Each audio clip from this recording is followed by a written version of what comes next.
Salut, c'est Anne-Françoise. Dans ce nouvel épisode du podcast Shift, je voudrais te partager une série de réflexions un peu méta, comme on dit, sur la question de la normalité, de l'atypisme et de toutes les étiquettes qui fleurissent depuis quelques années. En fait, il n'y a jamais eu autant d'étiquettes pour désigner la diversité de fonctionnement des êtres humains, entre les diagnostics psy, les typologies développement personnel et les nomenclatures spirituelles. T'as vraiment l'embarras du choix. Tu vois, on a les hyper, machin, les 10 trucs, on a les typologies énéagrammes, on a le human design, etc. Et puis on a aussi les enfants indigo, enfants en cristal, les nouveaux enfants, etc.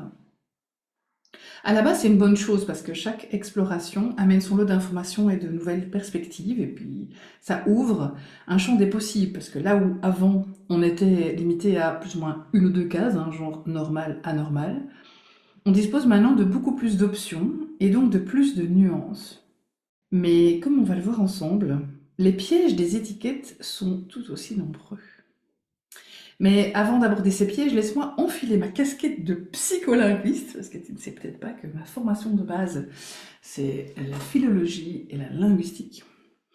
Parce que je voudrais te partager quelques clés qui te permettront, je l'espère, de mieux comprendre pourquoi ces histoires d'étiquettes comportent autant d'enjeux. Depuis qu'ils ont acquis le langage, les humains ressentent le besoin de tout nommer. Le langage est en effet l'interface principale pour rencontrer nos expériences et la réalité qui nous entoure. Nommer quelque chose, c'est le définir. C'est lui donner des contours afin de pouvoir l'appréhender, le comprendre et l'explorer. Mais à partir du moment où le langage nous sert à cerner notre réalité, il a aussi tendance à la fois à la figer et à la limiter. Il la fige dans la mesure où chaque génération hérite d'une vision du monde liée au kit de langage, donc des mots, des dénominations, des concepts, qui a été élaboré par les adultes qui la précèdent. Et ce langage aussi limite la réalité, car le cerveau humain a beaucoup de mal à percevoir les ingrédients d'une expérience pour lesquels il ne possède pas de mots. En effet, lorsqu'un mot n'existe pas dans ta langue, tu as beaucoup de mal à accéder à la réalité qu'il désigne. L'exemple classique qui est utilisé par les linguistes, c'est celui des Inuits, qui ont plusieurs dizaines de mots pour désigner différents types de neige.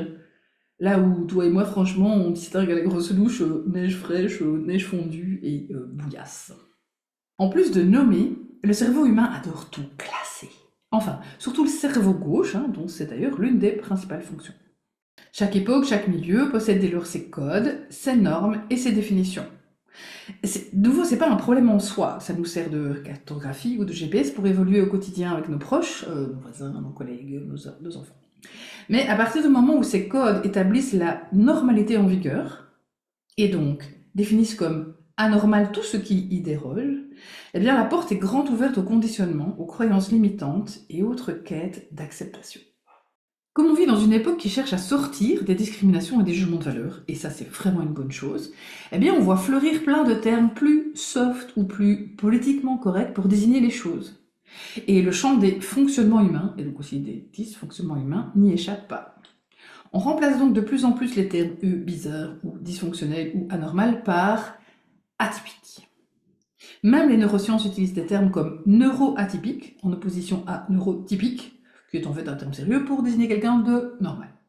Ça a permis de créer une seule grande catégorie, les neuroatypiques, pour désigner en un coup un ensemble de typologies, que d'ailleurs certains considèrent comme des pathologies, comme les troubles dyscalculie, dyslexie, l'hypersensibilité, les troubles de l'attention, le haut potentiel et le spectre autistique, pour ne parler que de ceux-là.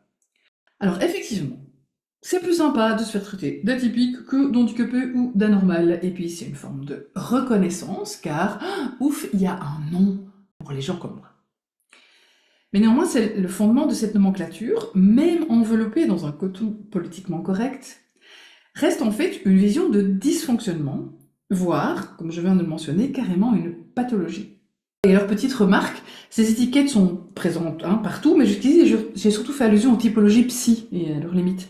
On pourrait penser que le développement personnel, ou même les modèles spirituels ou énergétiques, sont la solution puisqu'ils explorent des voies dites alternatives. Mais en fait, ils perpétuent le plus souvent le même mode de pensée, fait de dogmes, de normes et d'étiquettes. Et ce sont donc juste les grilles et les jargons qui changent en fait. L'énéagramme te dira que tu es base 9.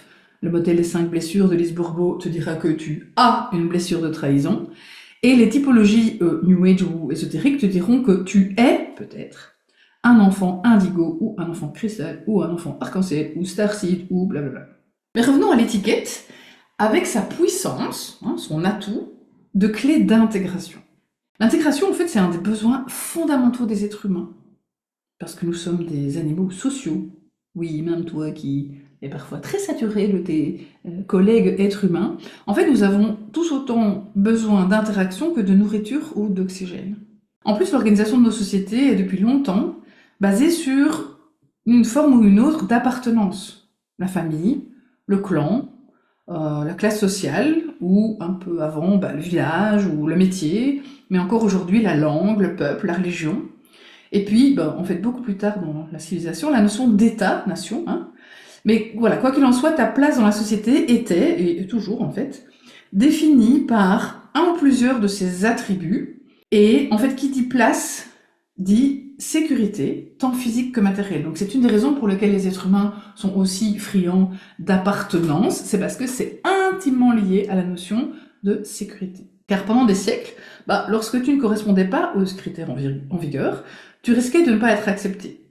Et si tu n'étais pas accepté, tu risquais d'être exclu de ton clan ou de ton village. Et donc tu risquais au mieux la solitude et la pauvreté, puisque tu manquais de ressources en étant hors du groupe, mais en fait souvent la mort aussi, parce que t'avais personne pour te protéger, t'avais pas vraiment d'abri, donc voilà, c'était pas très sympa. Et donc même si aujourd'hui l'exclusion sociale n'entraîne, dans la plupart des cas, plus la mort au sens littéral, eh bien en fait tout ce fonctionnement est resté profondément engrammé dans notre mémoire inconsciente, et exerce en fait toujours une énorme influence sur nos comportements.